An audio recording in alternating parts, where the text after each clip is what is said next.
तहरीक इंसाफ की हुकूमत ने शोबा सेहत में इनकलाबी तब्दीलियों के बुलंद बांग दावों के बावजूद खैबर पख्तूनख्वा में हार्ट सर्जरी का वाहिद वार्ड भी बंद कर दिया।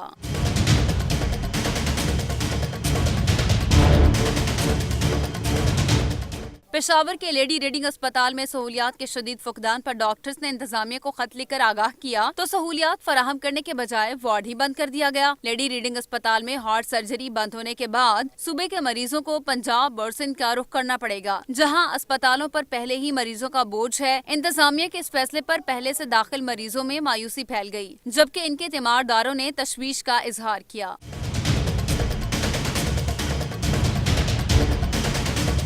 अस्पताल के तर्जुमान के मुताबिक ऑपरेशन रोकने का फैसला मरीजों की बेहतरी के लिए किया गया है, ताहम उन्होंने ये वजाहत नहीं दी कि इसमें मरीजों की बेहतरी का कौन सा पहलू शामिल है।